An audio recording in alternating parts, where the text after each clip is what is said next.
दंडवत कर, एकदा दंडवत कर.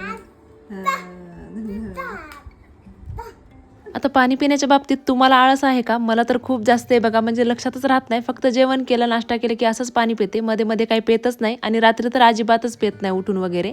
त्याच्यामुळे आता ही मेजरमेंटची बॉटल आहे 2 लिटरची, भरून ठेवलेली आहे मुद्दाम. म्हणलं आता बघितल्यावर लक्षात तरी येईल पाणी प्यायचं. बघूया आता दिवसभरामध्ये मी किती पाणी पित होतं. त्यानंतर राजवीन आता मामाच्या घरून आलेली आहे आणि इतकी जास्त ॲक्टिव्ह झाली ती, म्हणजे बऱ्याच गोष्टी तिने शिकलेल्या आहेत. त्याच्यामुळे सगळेजण आता तिच्यामध्येच बिझी आहेत. तिला तीनदा तेच करायला होतात, तिला ते जमतंय तर. आणि लहान लेकराच्या अशा गोष्टी बघायला खूप छान वाटतं. त्यानंतर आज ना मी इथे शेवगा मसाल्याची भाजी बनवली होती. तुमच्यासोबत पण ही शॉर्टकट रेसिपी शेअर करते. टोमॅटो, कांदा, खोबरं हे गॅसवरती भाजून घेतलं. मिक्सरच्या भांड्यामध्ये थोडेसे शेंगदाणे, जिरे, भाजलेलं खोबरं, टोमॅटो, कोथिंबीर हे सगळं बारीक करून घ्यायचं.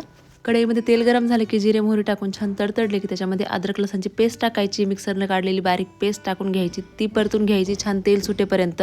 लाल तिखट, हळद, गरम मसाला, कांदे लसूण मसाला हे सगळं याच्यात ॲड करायचं.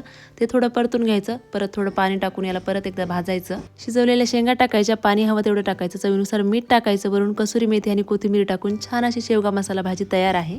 आता जसं की मी याच्यामध्ये एखादा चॉकलेट शेक भरून ठेवलाय, अशी या दोघांची भांडण चालू होती या बॉटलसाठी.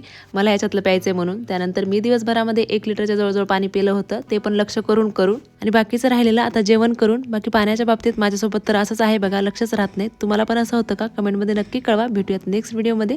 तोपर्यंत बाय.